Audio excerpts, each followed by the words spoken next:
Cameron Moore, K-A-M-E-R-I-N-M-O-O-R-E. What would you like me to know? Thank you for being here and for driving all those many miles. Thank you. May I speak to the defendant? You may. Larry, initially I wasn't going to come here and say anything to you.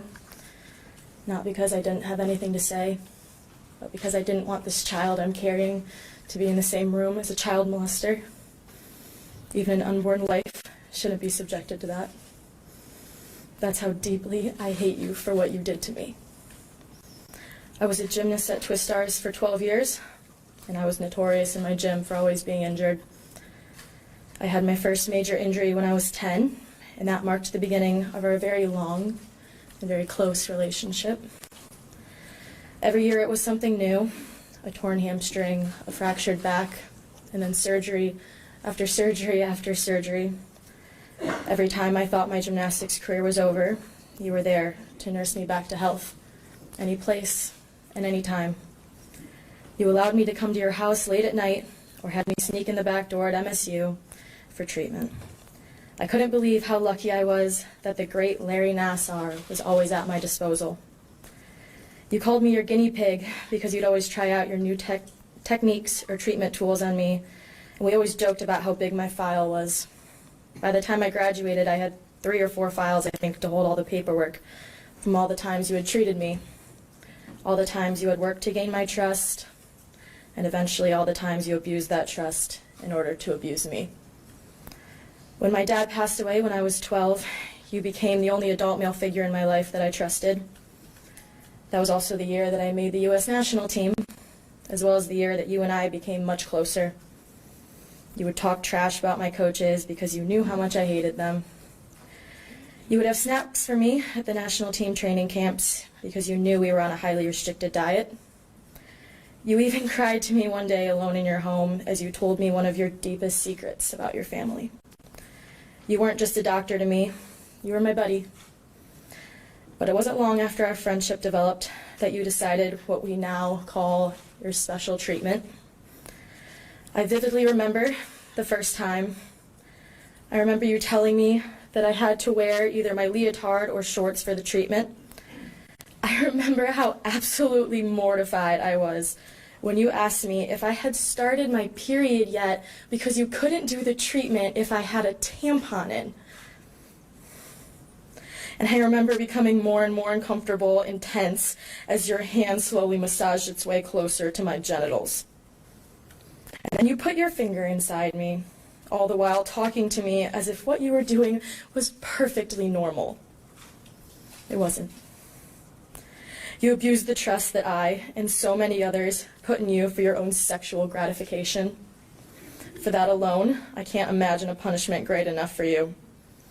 However, in my eyes, you did something to me which is even more unforgivable. You molested a little girl who had just lost her father. You knew my personal life all too well, and I can't help but believe you used my father's death as yet another opportunity to manipulate the trust I put in you. Was I not suffering enough? Or was my suffering making it that much more pleasurable for you? I don't want to know the answer to that. I'm mad at myself when I think about every time you put your fingers inside me and I continued to trust you. No matter how disgusted and embarrassed I was. No matter how hard I shut my eyes, and no matter how many times I lied to you and told you that I felt so much better just so it would end. Even when we were alone in your treatment room at MSU, and you had the audacity to ask me if you could videotape yourself doing the treatment on me. You told me that it was so you could teach other doctors how to do the same. What a great educator you are. I thank the little girl that I was every day that she had the common sense to say no while you were setting up that video camera. You had never met a little girl with a voice of her own before, had you?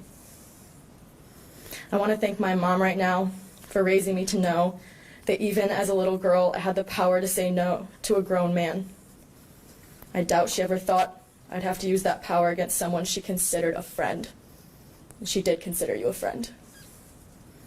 She trusted you, and now she feels like she's failed me as a mother because she couldn't see what a psychopath you are.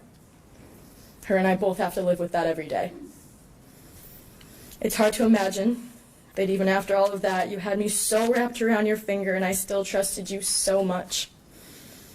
Even when I was a sophomore in college and you were the only person I called to help me make the decision to end my gymnastics career due to my injuries. After 18 years of gymnastics, you were the only person I called, not even my own mother. And do you remember what you told me?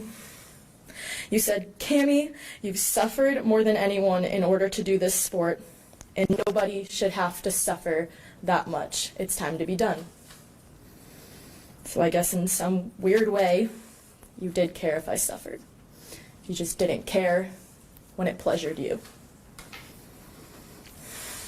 When I found out what you had really been doing to me, I understood so many things about why I am the way I am now. Why I hate when anyone touches me unless I initiate it, even my own boyfriend at the time. Why expressing any type of emotion to anyone is an extremely calculated move for me. And if anyone ever makes me feel like I need them, I get so angry and I immediately cut them off from my life. Sometimes I feel like the only emotion I'm capable of feeling is anger. Almost every friend I've ever had has told me that they don't understand me. They don't understand why I want to live alone. I don't like being around other people when I'm vulnerable. They don't understand why sometimes I'm the life of the party and then all of a sudden I seclude myself in a corner and shut down completely. At this point, they've learned to just leave me alone because they have no idea what to do. I could go on for days about all the ways that what you did changed me, but that would be a waste of time, wouldn't it? Because you don't care. You're too concerned about your own mental health and pretending to be some sort of victim in this enormous disaster that you created. You've heard from so many young women about how confused they are trying to process what you've done to them. Unfortunately, I wasn't able to be there for my teammates while they were struggling to deal with that. But I was there for one person, and I had to watch them process their confusion. My own brother. Imagine that. He's now a gymnast at the University of Michigan, and when he realized what a monster you are, I watched him frantically search the internet, trying to find some proof that the chi in his shoulder is somehow connected to his genitals. Because after he had surgery on his shoulders, you treated him in your basement. You pulled his pants slightly down to expose him in front of one of your other female victims, actually, who was in that basement as well.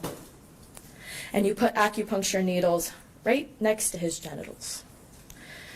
I'm not sure how my brother's shoulder is connected to his balls, but I guess chi works in weird ways.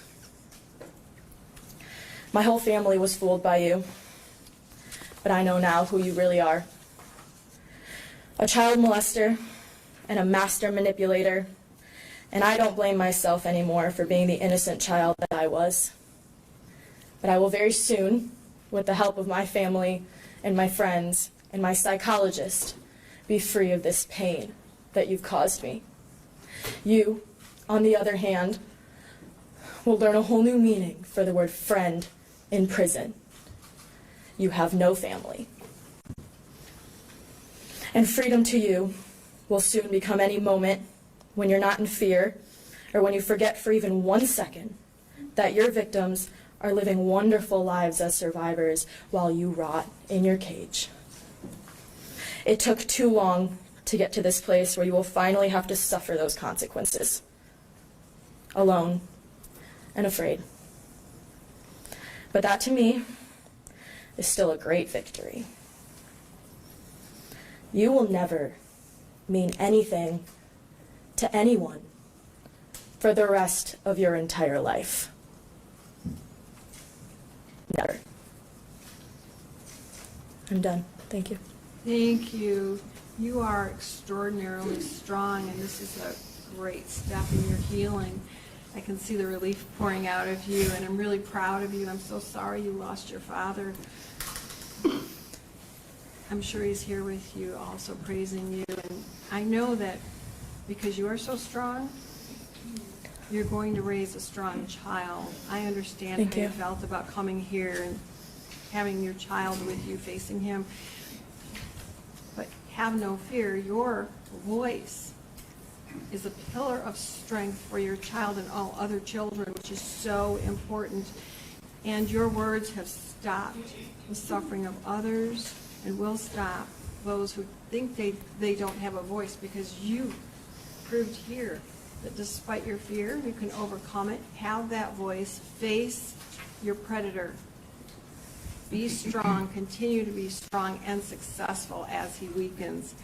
You are extraordinary, you are strong, you are the face of a sister survivor warrior, and I want you to continue on in that way with your sister survivors. Thank you so much for making the journey here and for your words. I'm proud of you. Thank you so much.